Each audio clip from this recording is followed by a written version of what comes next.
everybody, welcome back to the Claremont Classic Garage. Today we're in Jackson's Auto Wreckers in Kendall, Ontario, and we're going to talk about kind of the history and different families of Ford overhead valve V8s because it's a very confusing story. I'm making this video today just as a primer for some of you that are out there that may be new to Fords and confused by all this stuff. Like Ford, they had 3 different 351 engines, 2 different 410 engines. It's very confusing if you're new to it, right? So I'm sure if you're already a Ford guy, you probably know about 1,000 times more about this stuff than I do, and you should probably be making this video, but I'm doing it anyway. So I'm going to muddle my way through it as best as I can, and just kind of gloss over the basics to help you out there if you're crawling around in a wrecking yard like this, looking for an engine for your project, or just curious about what something you see laying on the ground is. Anyway, let's get in there and get started. Incidentally, Jackson's Auto Wreckers will be open again to the public for picking and pulling at the end of October. They'll be 8 days. I'll post a link down below in the description box to their Facebook page. Get down to business. The horsepower wars were really starting to heat up in the mid-50s, and Ford knew that the days of their flathead V8 that had been in production since 1932 were coming to an end. So in 1954 in the US and 55 in Canada, the Y block, the first overhead valve Ford V8, became available. They're easy to spot because it will be the only Ford overhead valve V8 with the distributor at the back. And you'll see this interesting arrangement with the exhaust pipe going around the front. The Y block got its name from its distinct design. It had a deep skirted block, and if you looked at it from the front, the block looked like that, right? A Y. Incidentally, at the same time, Lincoln made their own overhead valve engine that wasn't really a Y block. It was kind of a completely different animal, although it shared the same kind of shape. So people now refer to that as a Lincoln Y block. Those ones also, the Lincoln engine morphed into the heavy duty truck engine. I don't think this is one. I don't think this truck is big enough. This is a 56 Ford truck. It's maybe an F500. I don't know if this has a heavy duty engine in it or not. Probably not. That's beyond my scope of identification. The car Y blocks were available in many displacements. Originally, when they first came out, they were 239, just like the flathead. And then I think there might have been one in the middle, and then there was the ones that everybody's familiar with, the 272, the 292, and the 312. They were standard performance and high performance versions of both, right up to the supercharged 312s that were put in Fairlanes and Thunderbirds. Now, one thing that was very, very different about the Y block engine was the intake port arrangement. They're stacked instead of beside each other.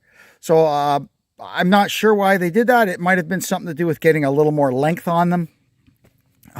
They worked pretty well, but the problem was, you could see looking down there, like for racers, they're an absolute nightmare for porting.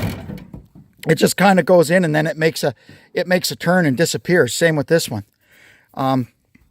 It's kind of like a dual plane head, right? It would have that effect, the same effect as a dual plane intake manifold. They've got small little closed chambers.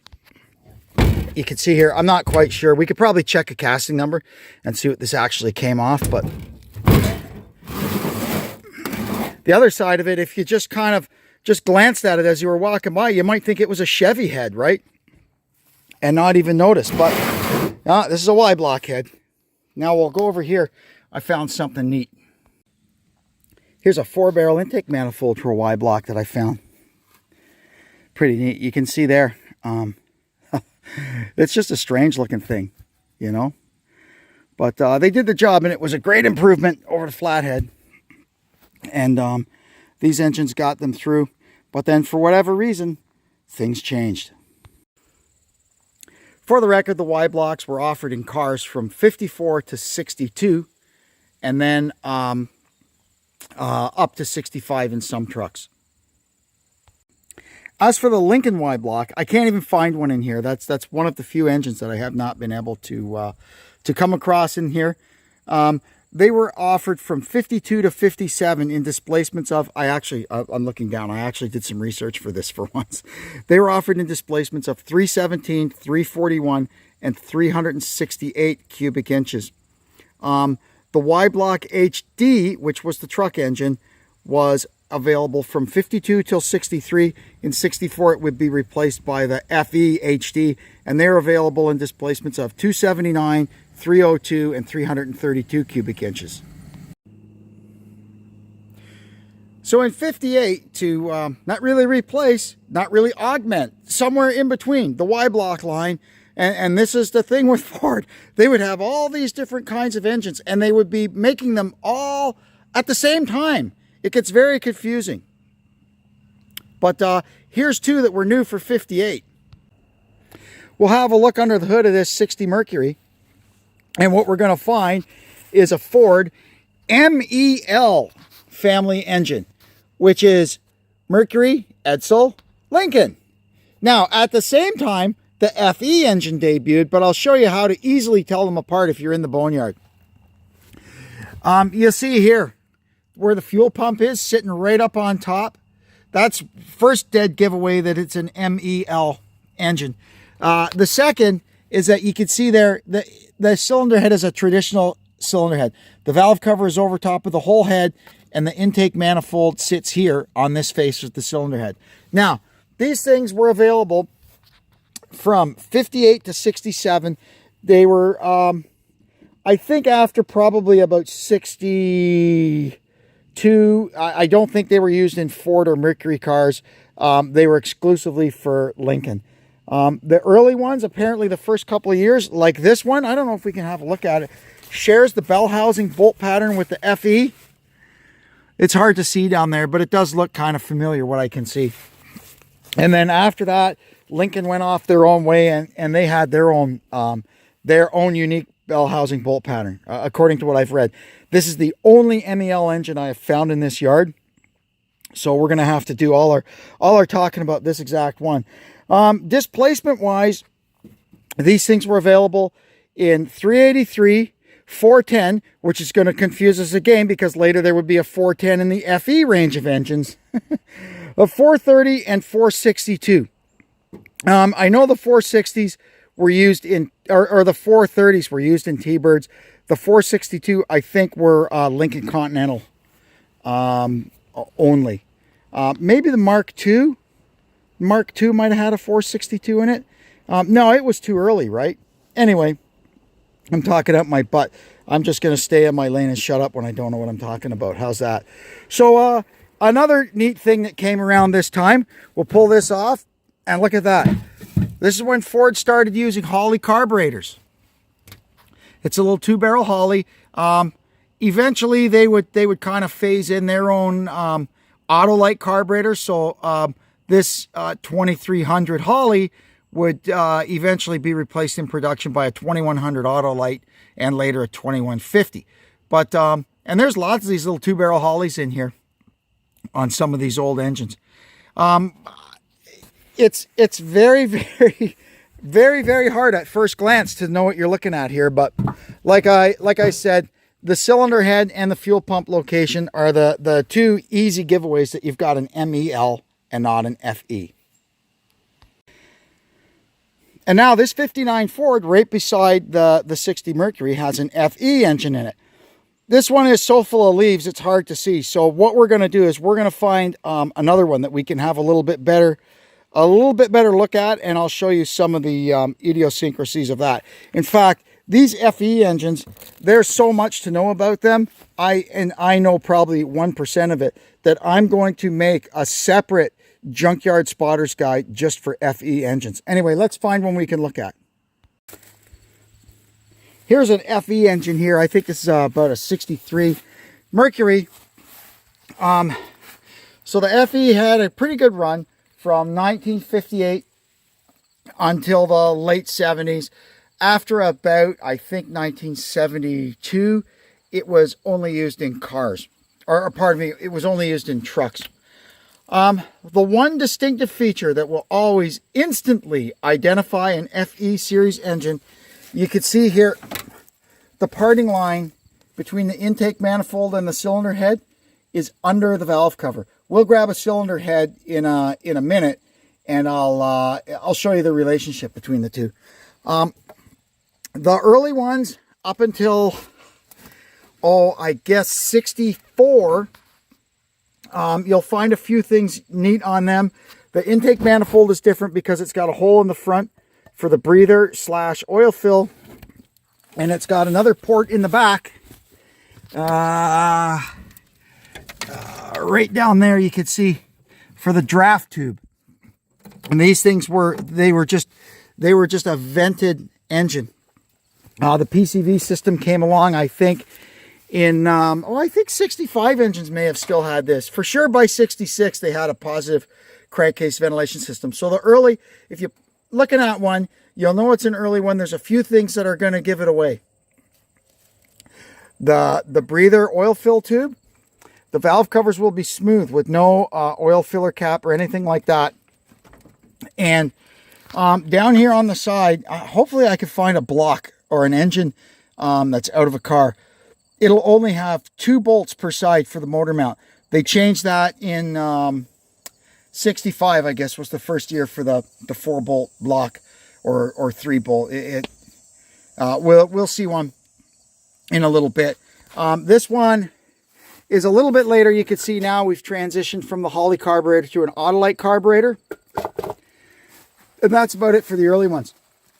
The FE was built in many displacements. 332, 352, 360, the Edsel 361, 390, 410, and the almighty 427 and the 428. The FT engine, the FT HD engine, which is the heavy truck version of this engine, was made from 64 till 78 in displacements of 330, 361, and 391. And we'll look at one of those in a minute. All right, so this one is a 65. And you can see here, it's still got the breather tube. So 65 was the last year for that. 66, they came with the positive crankcase ventilation and the revised valve covers. So this here is a little later one. It's probably a 360. It's in an old F350 truck. So you can see here the breather tube is gone. It's got an oil filler cap and breather on this side, and the PCV valve over in here. They actually had nice valve covers. Everybody likes these. Powered by Ford. These are the later ones. These are the earlier ones that everybody loves. So this is a big Ford truck. I'm not sure what model it is, but it's probably a 700, I would guess. And this thing here, inside here, this is an FT HD engine. So it could be a 330, a 361, or a 391. My guess is it's probably one of the latter, a 361 or a 391. Either way, they share the same 4 inch and 50 thou bore. And if you were to get in this thing, it's good because the floor's already out of it. The floor's already out of it. If you could get in there and get the bell housing and the flywheel off of this thing and look at the back of the block, you may find a big surprise. We'll cover that in the FE video later. If you happen to find one of these maybe out of the vehicle just lying around in a wrecking yard and think you found an FE, I'll show you. It's really easy to tell if it's an FE or an FT. The first thing you're going to see is this extra pair of bolts. The exhaust manifold's got kind of a V shape to it, whereas on an FE it's just a straight across log, right? It's got these 2 extra bolts for the heat passage in the head. You're also going to see a great big heavy cast iron front cover whereas the car and pickup truck FEs had an aluminum timing cover on them. You'll see this huge oil filter. It's vertical. It's a canister type, where the cars all used a spin-on filter. The car one would be vertical and the truck one would be horizontal, and they'll take a PH8 filter or a Motorcraft FL1A, whatever you prefer. And the other thing you'll notice if it's laying on the ground, a normal FE car or pickup truck engine, you need a 15/16 socket to turn it. It's got a 5/8 bolt in it. These guys use a 3/4 bolt because the snout of the crankshaft is a lot bigger, and you need a 1 1/8 socket to turn it. So here's what I was talking about, how you can instantly identify an FE series engine. You'll see here, we take the valve cover off. Like I said, the parting line between the intake manifold and the cylinder head is actually under the valve cover. So the valve cover, it's got 2 bolts that go into the head and 3 bolts that go into the intake. You see that, and you know you've got yourself an FE or maybe an FT HD engine. Now we're going to move on to this little guy. The one that was so good, it lasted for 40 years. From 1961 until 2001. This is the Ford Windsor series of small block. Originally debuting at 221 cubic inches, through its life it was expanded to 260, 289, 302, and finally in 1969 they put a taller deck on it and made the 351 Windsor that lasted well into the 90s. Also in there somewhere was the 255 in the early 80s, but that thing is it's kind of an island of its own. We're not going to get involved with that. Down in the description box below here, I will put a link to a video I made all about these Windsor series engines some time ago, and it's worth a look if you're interested in these. This one here is a 1968 302. 68 was the first year of the 302. It took over from the 289, which powered all those early Mustangs. These are just great engines. Like I said, they stood the test of time, man. These things lasted in production for 40 years. This one here, standing on its end in this old truck, is a 351 Windsor. How can we tell that? I'll show you in a minute. And this is how you tell the difference. Because the 351 has a taller deck height, the heads are further apart, and it takes a wider intake manifold to fit in between them. This is a pretty good one. This is an early manifold. It's got, yeah, look at that. C9, that's 1969. It's got no EGR, that's a nice intake manifold. I'll show you the easy way, even if you're not 100% sure. Just measure across the bolt holes. See, if the 2 rows of bolt holes for the intake manifold are like 9 1/4 inches apart, that's a 351. On the 289, you can see here that the rows of bolts are only, what, 7 1/2 inches apart. That's the easiest way to tell the difference between the two engines. And once you know that, you'll never mistake one for the other ever again in the junkyard. As far as telling what you've got here, if it's a 260 or a 289 or a 302, it's anybody's guess. Lucky for us, they didn't make them really kind of at the same time. They made them like one after another. There were times when the 260 and the 289 were available at the same time, but the 302, it's an island. So if you see something like this, a skinny intake manifold with an EGR valve on it, you know it has to be a 302 because they didn't make 289s with EGR valves on them, right?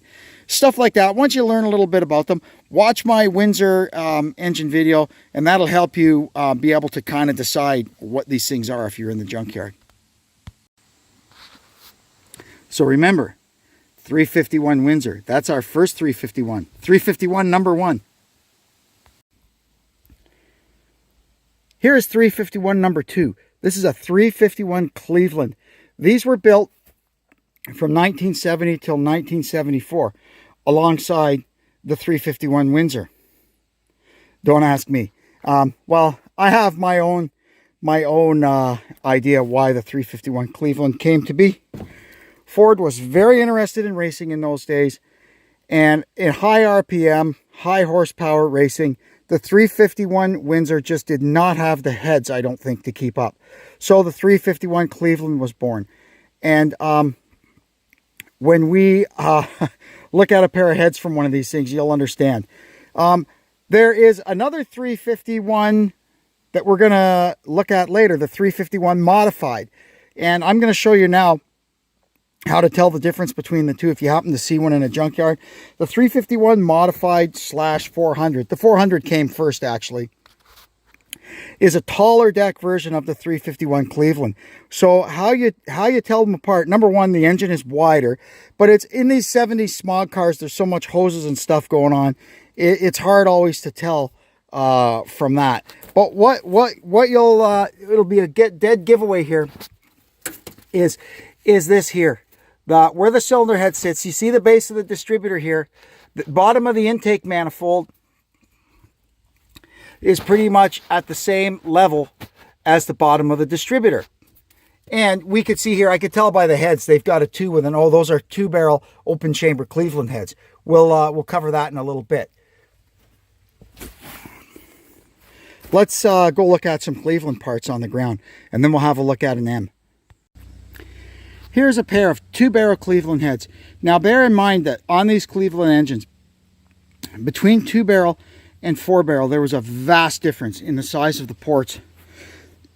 So this is you can see the exhaust port on these, and this is a 351 Cleveland 2-barrel Mustang exhaust port. Now, I wish I had some 4 Venturi or 4V heads to show you. I couldn't find any around here, but I did find the remains of a 4V exhaust manifold. And get a load of this. That gives you an idea of the difference, and the difference on the intake side was pretty much the same. These engines were bred for racing. You can see here how they've got the valves twisted a little bit in the combustion chamber. What year are these? These are C1AE castings, so these are 1971 and later castings. These are pretty good. Now, something to note about Cleveland heads. If you happen to find a Cleveland engine just laying around and it's still got the valve covers and stuff on it, and you're curious what it is, you see here the little 2. So it'll have a 2 or a 4. That'll denote whether it's a 2-barrel or a 4-barrel head. And that's supposed to be an O, that little dot for open. So that means we know this is a 2-barrel open chamber head, which it is. If there's no little O there, it's a 2-barrel closed chamber head. And I don't have one of those to show you either. Cleveland stuff ain't so easy to find anymore. They had good stuff in these Cleveland engines though. Like, look at the baffles in the oil pan. That's pretty good. So this guy here is either a 351M or a 400. The 400 came first, the 351M came later.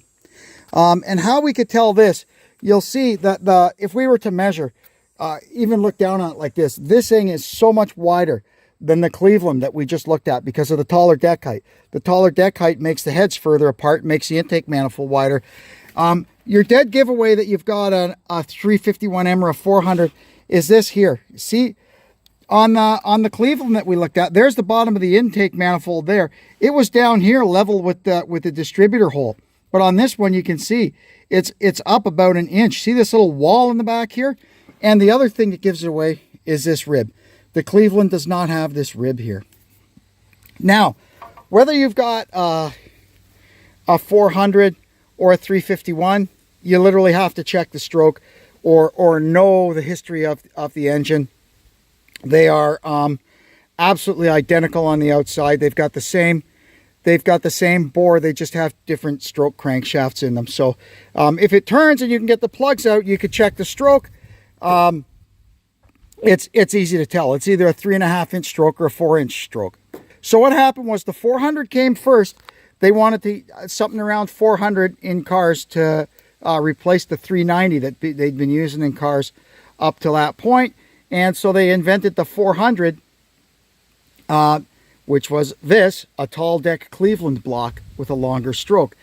And then I guess as time went on, so they de-stroked it and made the 351 modified. So the 351 modified, you can see here in cars from 75. So the Cleveland went till 74. So at least they didn't overlap. I guess they modified the block casting to make the 400. And you can see here the 400 was out in 71, right, in trucks and some cars. So I guess when they wrapped up Cleveland production, I guess they said, why are we casting two different blocks? We can just put a shorter stroke crank in the 400 block and still have our 351. I'm guessing that's what they did. But the racing guys still like the 351, the actual low deck 351 Cleveland.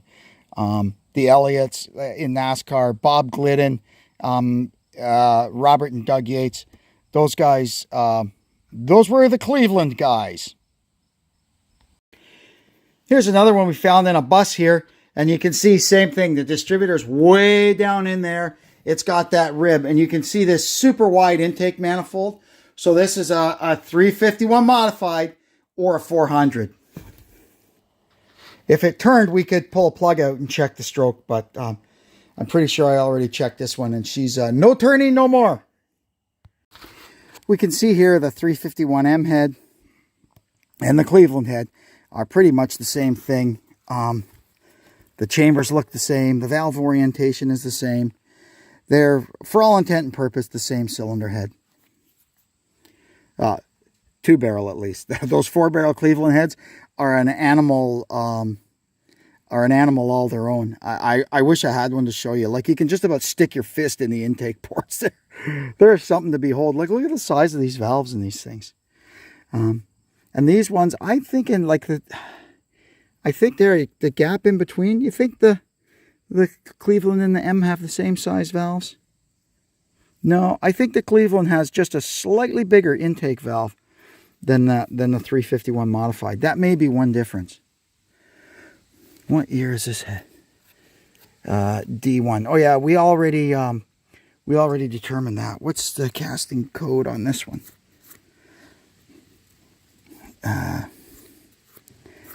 Yeah, D5. So this is the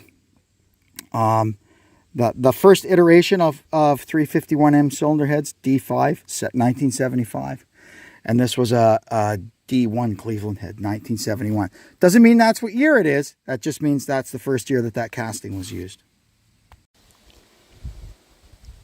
The last big difference is the bell housing, and we'll get to that again at the end. Last engines we're going to talk about is these guys, the 429 and the 460. These debuted in 1968. The 460 was exclusively the purview of Lincoln for the first year or two.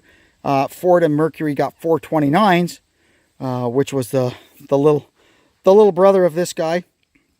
And then after a few years, I kind of think 71 or 72. Let me check my chart. I wrote all this stuff down. 429s went until 1973 when they were, I guess, put to rest, and only the 460 carried on. And after that, everything got a 460.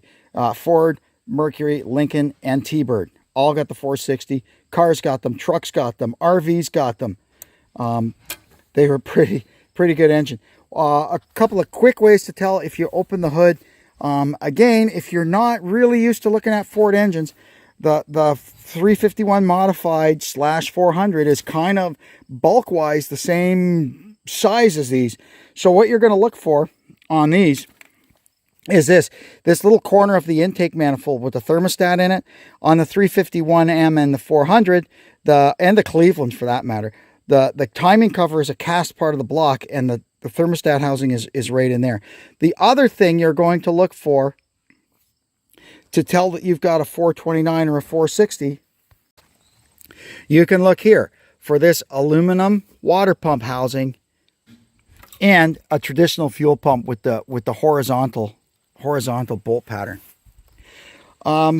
They share kind of some of the same design elements. The cylinder head design on the 460 is very close to that of the Cleveland and the M's. Actually, I guess you could say the design of those is more close to these because these came first. The 429 originally would come with a 2-barrel or a 4-barrel, and there was 429 Cobra Jet and maybe 429 Super Cobra Jet. I'm not really well schooled on that ultra high performance stuff. And those would have all had a square bore intake manifold to take either a Holley carburetor or an Autolite 4300. By the time the early mid 70s came, you can see here everybody went spread bore crazy.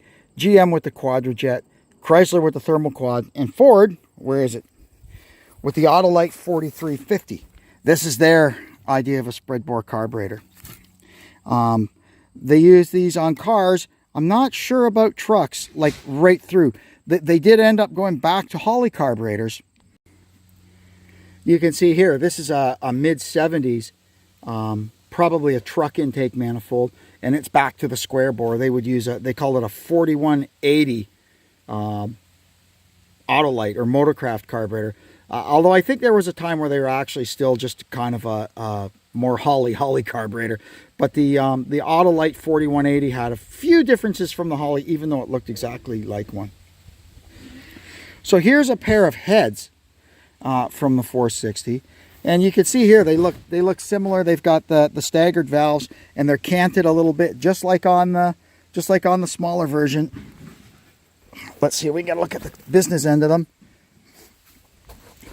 Kind of a half-closed chamber with big valves. Where is a casting date on these, or a code? 6G2. Okay, that's the date it was hot poured. So 1976 G, A, B, C, D, E, F, G, the 7th month. So that's July 1976, July 2nd. This cylinder head was cast. Yeah, so that's probably ended up in a 1977 truck, I would guess. A pickup truck or a big 1-ton van. These things were pretty potent back in the day. The original use of the 460 was in the Lincoln Mark III, starting in 1968 or 69. And those things were 10.5 to 1 compression. They were 365 horsepower or something. Pretty crazy. And the high performance 429s and the Mustangs. Well, we all know about those, right? So anyway, that's the big daddy, the 429 460, also known as a 385 series, because of the 3.85 inch stroke of the 460. That's why these things will rev a little bit. It's got a huge bore. I think the bore is 4.350. My bad. The bore on the 460 and the 429 is 4.360. The 429 used a 3.59 inch stroke, and the 460 was 3.85. So 300 thou longer stroke. And these things, they work great. I've got a 460 in my RV, and man, I'll tell you, it moves that thing around like nothing. Well, at least after we fix the timing chain. One of the things on the we can call them the smog era 460s is they retarded the cam timing for emission standards or whatever. So when you're doing the timing chain, if you accidentally order one for a 429 by mistake and put that in, it puts the camshaft back to where it's supposed to be, and it is night and day difference. Like night and day. You won't believe the difference it makes, especially if it's working really hard. You really feel the increase in power. Now we're going to talk about bell housings, specifically the bell housing bolt pattern on the back of the engine block. So this one here, round, and the dead giveaway is 3 bolts holding the starter on.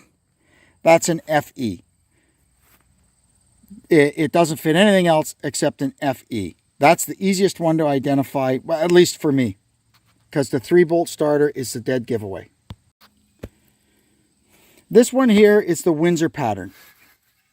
So what this thing is going to fit is, it will not fit the earliest 221 and 260 Windsor engines, as they had what we call the 5-bolt bell housing pattern. This is the 6-bolt pattern that fits everything from about 1964 and a half, 65 up.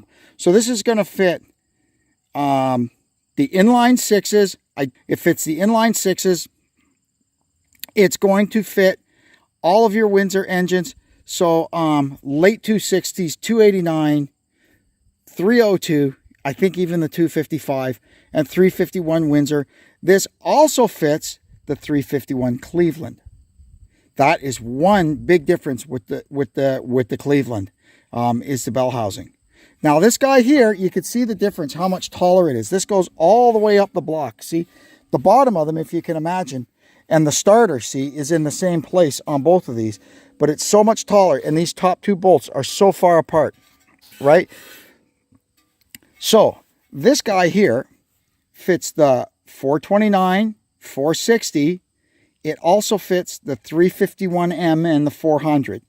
Those all take this bell housing, with the exception for, there is one oddball 400 block for very early, 71 or 1972, that has this cast into it, but it's not drilled. And then below it, there's this. For some reason, they wanted to bolt a Windsor bell housing to a 400 block, and they kind of cast an oddball block. There's not too many of them around. You won't find one of those that easily. So anyway, back to before, that's another easy way to tell a Cleveland from a modified. If you can't see some of the other stuff at the front near the distributor, just reach down the back. If it's pretty obvious. Let me flip them over. The top of the bell housing, it's pretty obvious how different it is, right?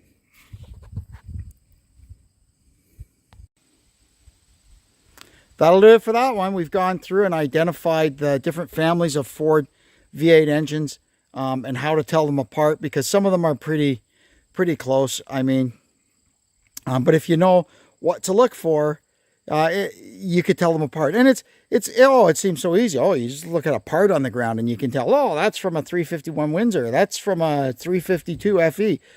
But when the engine is in the car, all dressed up, it's not always that easy to tell, right? So if you know what key points to look for, and that's what we've tried to cover here, it'll help you when you're walking around a place like this looking for stuff, right? Anyway, I hope you got something out of that. I enjoyed making it for you. I hope you'll come back and see us next time on the Claremont Classic Garage, which will be, we'll be in here tomorrow, and I'm going to make a video just about FE engines. Just about FE engines, because there's a lot to cover on them. Anyway, I'm out of here. Take care. I'll see you next time. So long for now.